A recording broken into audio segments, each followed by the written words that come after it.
This game was played in the second round of a closed international tournament in Budapest in September of '97. There is a series of events like this organized by Laszlo Nagy called the First Saturday Internationals. Every other month he organizes a GM event, and this was the second I've played. For some reason I absolutely love to play in the Hungarian Chess Federation building, which lies just off Kossuth Square and the Parliament building and a few blocks away from the Danube River.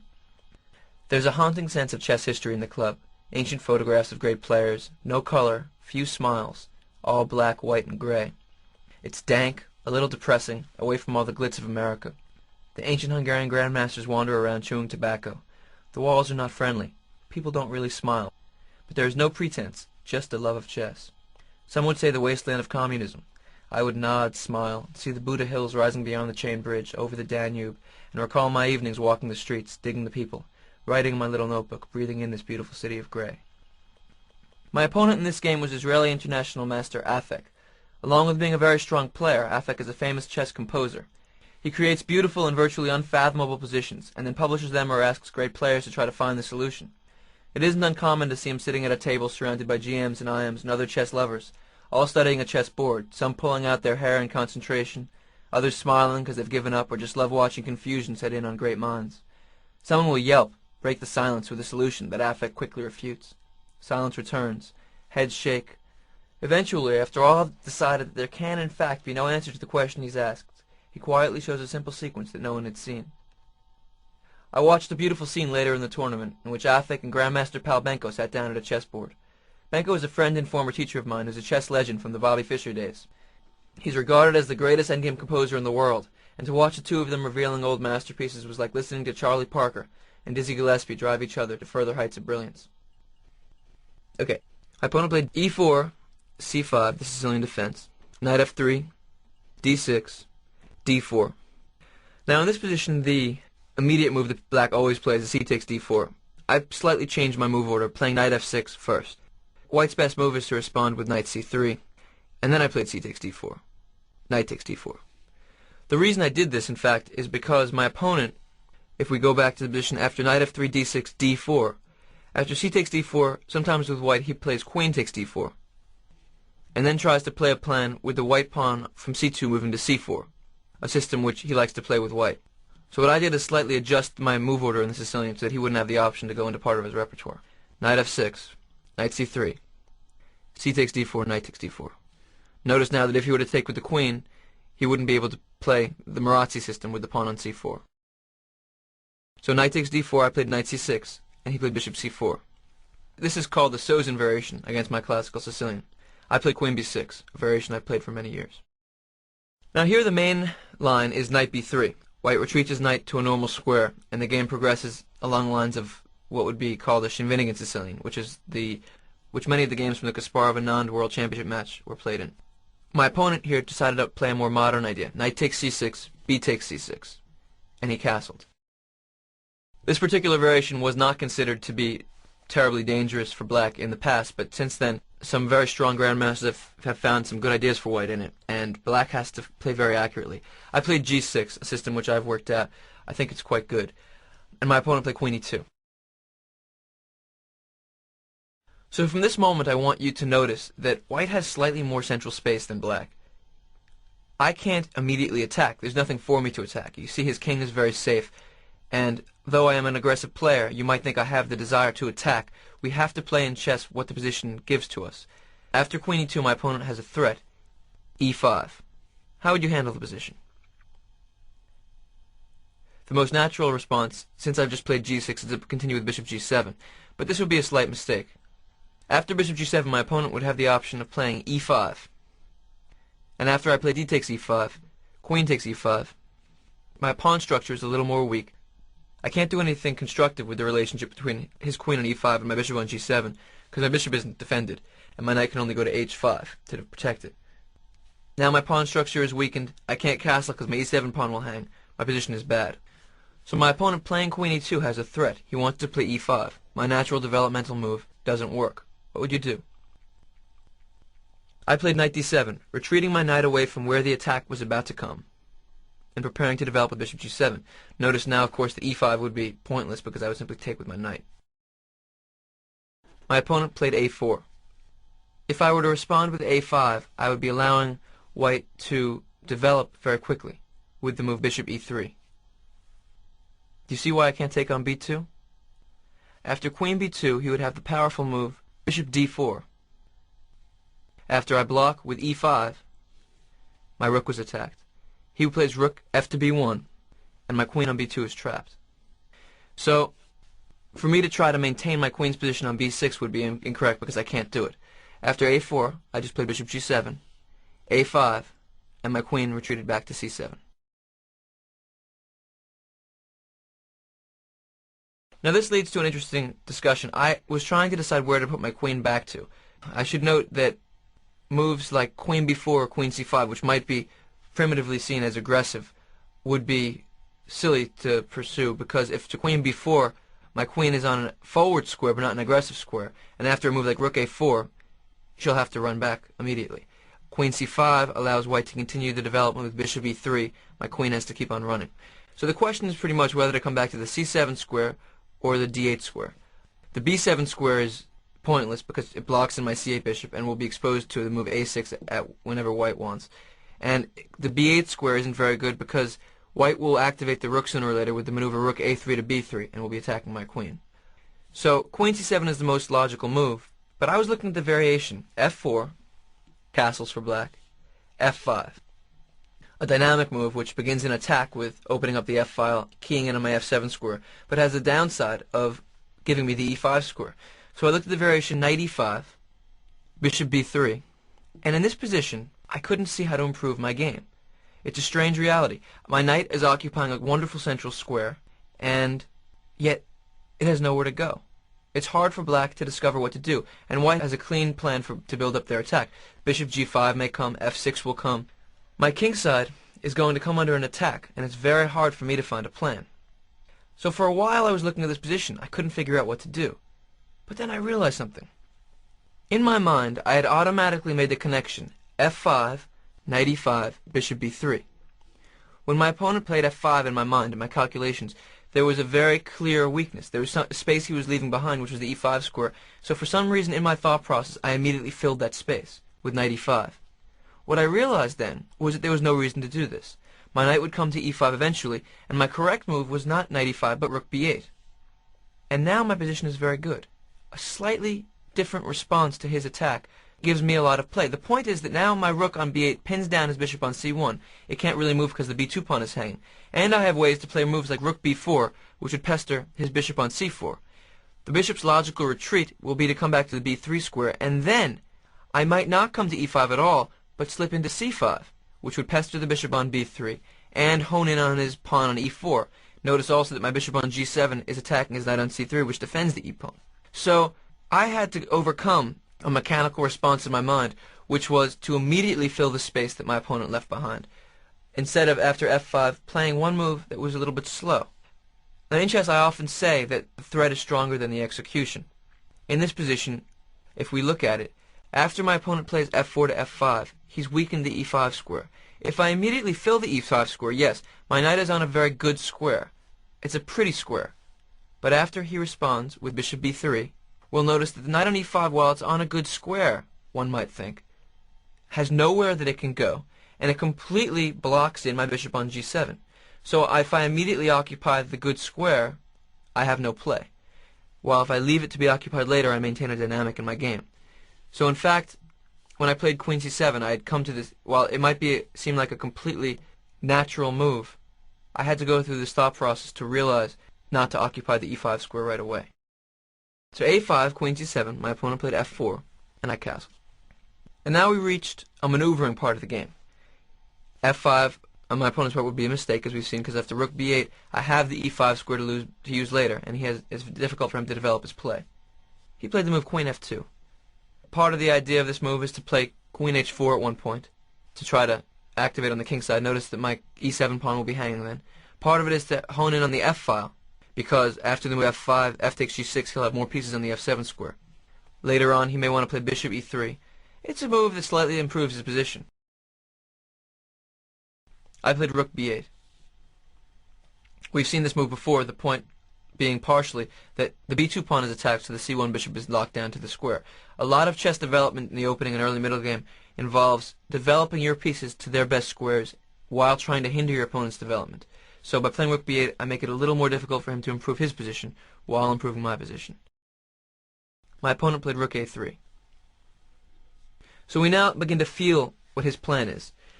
For one thing, he wants to simply activate his rook, but we see that move queen f2 had a little something to do with the move queen h4, and the move rook a3 eventually might slip all the way over to the h3 square.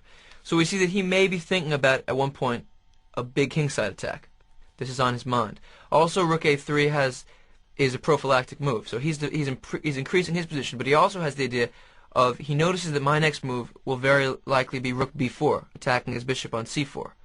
Now, if his rook were on a1, he would have to respond to that move with either bishop b3 or bishop a2 if he wants to keep the bishop on the strong diagonal. After bishop b3, I could attack it with knight c5, which would be very good for me. And after bishop a2, his rook's activity is completely obstructed. By playing rook a3, he prepared for my move rook b4. And once I play rook b4, he can retreat to a2. His rook is on my part of the board. So this is a typical example of the play. But when I played rook b8, I was stopping his bishop on c1 from developing and planning to play rook b4. He played rook a3, developing one of his pieces so that he would be able to maintain activity after I continued with my plan. And now you should notice that I have a very active-looking move, bishop d4, trying to take advantage of a pin on the queen. But my dark square bishop is a great piece, and after he would respond blocking with bishop e3, you might have seen the variation quickly. Bishop takes e3, queen takes e3, rook takes b2. I win a pawn. But in fact, this would be a huge mistake. A lot of the time, when you put your piece all the way on the inside of their game, you can get locked in, and there may not be any way out. What do you think White's best move would be now? He would have bishop b3. And suddenly my active rook is too active for its own good. It can't get out. His next move will be queen c1. The rook on b2 is going to get lost. So while it might have been tempting to play bishop d4, take, rook takes b2, I'm up a pawn, it would be a huge mistake. I get locked in and would be in trouble. I played the move knight f6. Notice now that a few moves ago my opponent had a clear spatial advantage, but now my pieces are starting to flow. My rook on b4 is honing in on the e4 square and locking his bishop to c1. My bishop on g7 has the potential to come into the d4 square. It's not there now, but later on it might come there. Knight g4 is a threat. Knight g4 will be attacking the queen, bishop d4 coming later. Knight takes e4 is a threat. My opponent has a lot to worry about. He played queen e1, a very good move. His sense of danger kicked in, and my opponent realized that, first of all, his queen and king being lined up on the dark a7 to g1 diagonal is a mistake, because my bishop on d4 is going to give him problems. Second of all, he's defending his e4 pawn, and he's making knight g4 harmless, because it wouldn't be attacking any queen. Queen e1 is a very good defensive move. Now, when a strong player is playing a game, it's very rare that they make a purely defensive move. Usually, in a complex middle game, they'll involve attack with defense. They merge into one. Queen e1 was a move that responded to all my threats and began a little threat of his own. Notice that suddenly his queen on e1 is lined up with my rook on b4. He might be considering a move later, like knight d5, a discovery on the rook on b4. Also, knight d5 would be attacking my queen. It might get complicated. While knight d5 might not be such a strong threat immediately, because for instance I have knight takes d5, responding to the threat of my queen and defending my rook on b4. The threat is in the air, and if a slight tactic changes, it can happen. I slightly improve the position of my queen b8, defending my rook on b4 and getting out of the range of his knight. Don't be fooled by a move that goes backwards.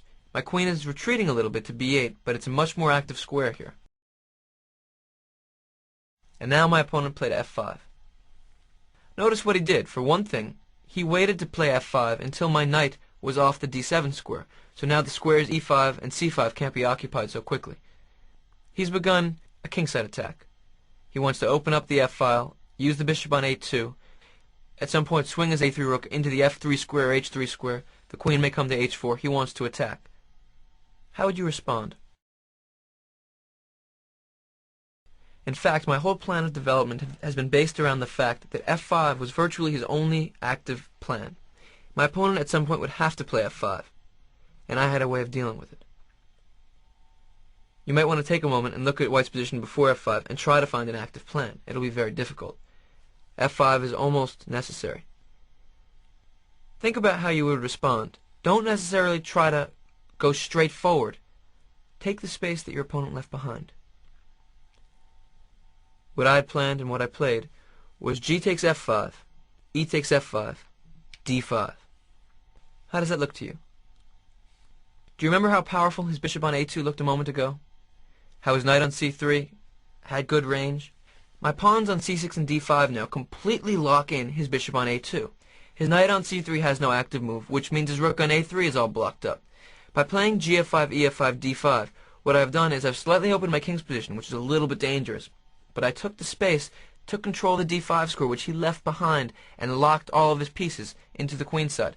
Notice that queen takes e7 would be a mistake. Why? What did I have planned?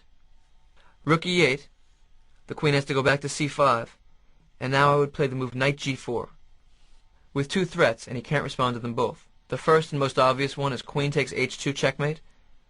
When he blocks that by a move like g3, bishop d4 check will win the queen.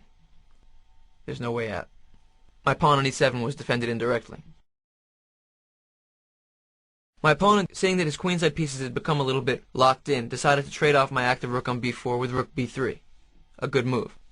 I played rook takes b3, bishop takes b3, queen b4. This was a strange moment. The last series of moves that I made are the kinds of moves you don't want to make in a chess game. My opponent, by playing rook b3, seems to be planning rook takes b4, and I will play queen takes b4. So it would be completely logical for me to improve my position a little bit, so that once he takes on b4, queen takes b4, I've gained a tempo in my improvement. The problem is I couldn't figure out how to do that, and my opponent has a threat, bishop f4. His next move, in fact, isn't going to be simply to trade off, but to play bishop f4, attacking my queen. My rook can't take on f4 because rook takes queen on b8, and I would have to play queen b7, and then he would gain time. So while my natural inclination might have been to try to improve my position here by one little move, and then to take back on b4, it's impossible. I played rook takes b3, bishop takes b3, queen b4. So notice the main pluses in my position have been exactly what white has given me. I played the queenside thrust, a2 to a4 to a5. Now my queen is well placed on b4, the space it left behind. He played the kingside thrust, f4 to f5. I took and played d5, locking in his b3 bishop, his knight on c3, and taking good central control. All of the pluses in black's position have been based purely upon taking the space my opponent left behind. He played king h1, getting off the a7 g1 diagonal. He was nervous about the fact that at any point I could throw queen to d4, queen to c5, or maybe if I move a bishop to d4, attacking his king. He got off. A good defensive move. Take a moment and try to figure out how black should continue to play the game. My king is a little bit open. The strong point of his pawn on f5 is that it locks in my bishop on c8 and sort of creates a barrier that keeps my queen side away from my king side. So now what he wants to do is try to create a kingside attack based upon the fact that it's hard for me to get through. I have strong central control, but my d5 pawn is only defended by my c6 point. My e7 pawn is defended by my queen on b4. I played the move e6, a move with many strong suits. For one thing, it simply gets rid of a weakness, the e7 pawn. Another thing, it gets rid of a strength in his position, the f5 pawn. A move like e6 is a little bit dangerous because it weakens some squares. My f6 knight is now defended only by the bishop, and it looks like he might have a way of undermining it. But I saw that in fact he didn't, and this is a very concrete moment in the chess game. Playing the move e6, I'm getting rid of my weakness on e7, and now the weakness of his a5 pawn is outlined. By playing the move e6, what I've done is I've made white prove his position. This is a psychological idea which I like to use in my games. The point is that white has to prove an initiative right away, or else he'll have a worse game. If he plays f takes e6, f takes e6, black will have a strong center, my rook on f8 will become active, everything is good in my game. If he doesn't do that, I'm going to play e takes f5 next move. White has to do something. By playing e6, I've immediately challenged the strongest point in his position, f5. If he responds by exchanging pawns, I'll have a better game. What he's forced to do is try to find a specific response to my plan, and there is none. He's going to have to concede some ground. My opponent played bishop d2, queen d6. He was threatening knight takes d5 with a discovery. And now he couldn't figure anything else out and played f takes e6. If he had continued to attack my queen with a move like bishop f4, my move was going to be simply queen d8, getting out of the attack, and now the a5 pawn is under attack once more. If he would have played bishop g5, trying to pin me, I could either take on a5, but the best move would simply be to play e takes f5. That pawn may look weak, but my bishop on c8 defends it very well. Everything is perfectly fine on my game. I'm up a pawn. I'm going to take on a5, and imagine my queen not being on the d8 square, and suddenly knight e4 crashing in. A very solid square. His game has fallen apart. My opponent played f takes e6, f takes e6. Whose position do you like more? I'm sure you'd say black's. I have a better center. My bishop on g7 looks very active. My rook on f8 is a good piece, counteracting his rook. His bishop on b3 and knight on c3 are completely out of the game. The pawn on a5 is a slight weakness. One piece of mine which is not very active is my bishop on c8. I understand that. Things aren't perfect. It'll come out later.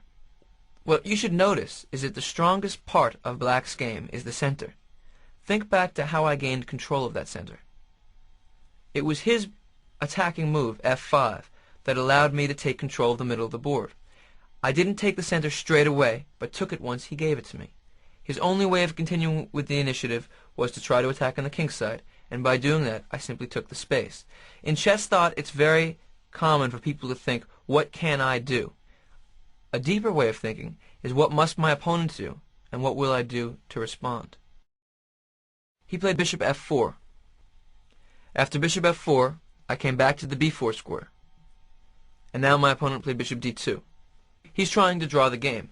He sees that he has no active plan. His bishop on b3 and knight on c3 are very weak. His a5 pawn is weak.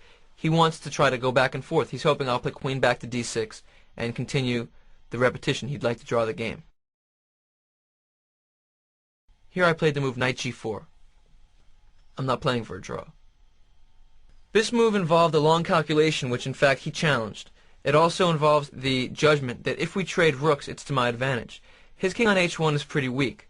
After he plays the move rook takes f8, queen takes f8, what's going to happen is that my knight is coming into the f2 square, check. My bishop is coming into the d4 square. My black bishop can come to a6 if it wants to, but most importantly, I can play the move e6 to e5, and my center starts marching.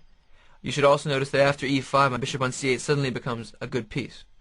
I might want to play the move king h8 to get off the diagonal of his bishop on b3 before playing e5. My position is very good. After the exchange of rooks, you should notice that his rook had slightly more scope than mine. When my knight was on f6, his rook was honing in on that thing, and my rook was sort of defending it. After knight g4, that trade of rooks would weaken his king more. The rook on f1 is a key defender in his position. But of course playing knight g4 is a little bit dangerous. He has some tactics. What do you think white should do? His best response was to play rook takes f8, queen takes f8, an exchange which is good for me, and then the move knight d1. Conceding a little space, going backwards. The b2 pawn is defended by his knight on d1, and he's defended the f2 square. Now my position is much better. I would probably play the move king h8, and soon play the moves e5 and e4, take more control of the center, push him back. I have a better game. Not winning, but better. Sometimes when you have a worse position, you have to make a small concession in order not to lose a lot. That was his best response. My opponent chose to go into a forced variation which I had calculated. He played knight takes d5. Why don't you press pause and think for a moment? What did I have in mind? When I played knight g4, I had seen that his best move was rook takes f8, and that I would have a better game. I had, of course, calculated the move knight takes d5, because I had to. The point is, first of all, that he's exposed to discovered attack on my queen. If I can't take back the knight, because he'll simply take my queen. The next move into the calculation is that our rooks are exposed to one another, and I have two ways of trying to use that. The first is to try to play queen takes d2, with the idea of if he takes back my queen, rook takes f1 will be made. This wouldn't work because of a simple in-between move. Queen takes d2, he'd play rook takes f8, check first. After I take back, he'd take my queen, I'll have lost a queen. Rook takes f1, which happened in the game. Queen takes f1. I've removed the defender of the d2 bishop, queen takes d2. My opponent, of course, saw this. He had planned to move knight e7 check. King h8, knight takes c8. So his calculation had reached this position, and he had seen that he wins a pawn.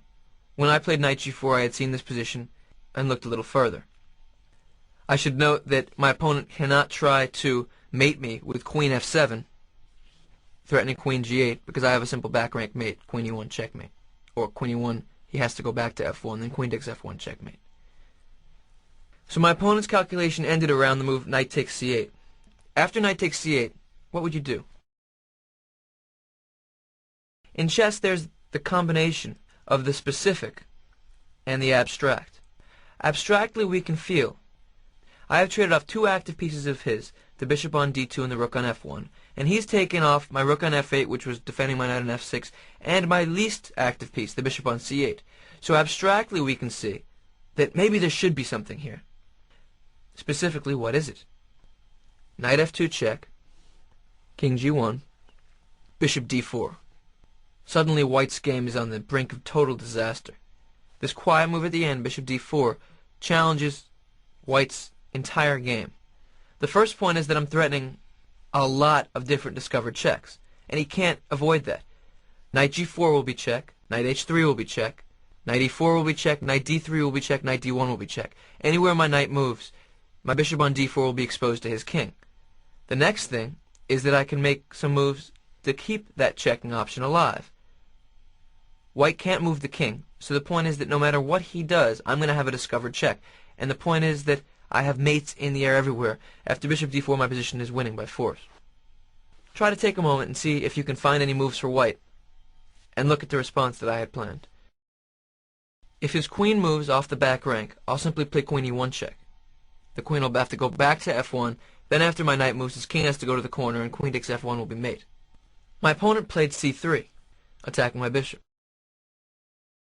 Right now is a funny little moment. When you're on the very edge of winning, your emotional response may be to lunge forward, to be impatient, to be a little bit emotional. My bishop is attacked, but since I have so many active moves, we may want to play things like knight h3 check or just any check. But it's not necessary. Knight h3 check, king h1. I don't have a good next move. I'd have to come back with knight f2 check. The piece which is going to deliver the discovered check is threatened. I simply retreated, bishop c5. This move maintains all of the attacking options. White has nothing else to do. He played the move h3. What would you do now? Again, your first impulse, I'm sure, was to immediately play a discovered check. Maybe knight takes h3 check. Maybe knight d3 check. Maybe something, anything, to check him, to play a fancy move. It's not necessary. He has only one way to get out of the discovered check. Maintain the tension. The threat is often much stronger than the execution. I played the move queen f4, slightly improving my attacking pieces. The point is that if I play knight takes h3 check, once his king moves, for instance, to h2, it's not really clear how I'm going to continue the attack. I've played a good check, yeah, what now? When I play queen f4, I keep all the attacking options in the air. I could still take on h3 if I want to. Notice now, of course, after knight takes h3, when his king moves to h1, he'll lose the queen on f1. But I have a bigger threat. My real threat is knight g4 check. And after his king goes to h1, queen h2 will be mate. Now there's nothing White can do. In fact, when his pawn was still on h2, I had two threats. One was the simple move queen f4, and one was the interesting little tactic, knight e4 check, king h1. Do you see mate in 2? Knight g3 check. A sacrifice. After h takes g3, queen h6 is mate. My bishop guards the g1 square, and he's mated on the h-file. Playing defensively in this kind of position, it's almost impossible to see all the different attacking options Black will have. My opponent responded to that first idea, knight e4, knight g3, queen h6 mate, by playing h3. Now after knight e4 check, he would come up to h2, and I would have no use of the g3 square. So I used my second idea, queen f4. Now White has some big problems. Knight g4 check is threatened. He played the move queen c4, a move which seems like a logical way of trying to fight. He's attacking my queen on f4 and attacking the piece on c5. So if I move my knight anywhere, he's going to try to take on c5. He wants to trade down queens. I wasn't really worried about that. What do you think I played? After my next move, he resigned. A little piece sacrifice to cap things off. Knight g4 check. Notice that in this moment, in the final position where my opponent resigned, all of my attacking pieces are being attacked. My queen on f4 is hanging, my bishop on c5 is hanging, and my knight on g4 is hanging. But he's in check. If he goes to h1, I play queen h2 mate. If he takes my checking piece, queen takes c5, I use a mate which we haven't looked at, queen c1 check. My knight on g4 guards the f2 and h2 squares. After he blocks with bishop d1, I would play queen takes d1, and that would be mate. So my opponent resigned in the final position, where all my attacking pieces are hanging. It's kind of a nice way to cap things off. So when you see this game, it's very easy to focus on the attack at the end, on the kind of brutal, fancy harmony of the pieces attacking the white king. You might think of this as a purely attacking game. But what you should focus on is not so much the brutality of the attack, but the way that it came about. I did not force things to happen. I let them happen. The way that I won in this game, the way I attacked my opponent, was by taking the space that he gave to me.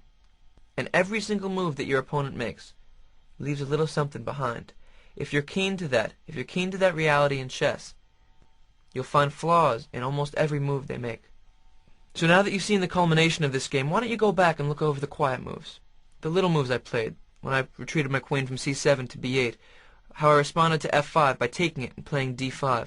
Look at every little quiet move I made, and feel its place, its part, in the final assault. Don't be afraid to make a quiet move in chess. Aggression does not mean straight ahead. Sometimes you have to go back to go forward. Yield and overcome.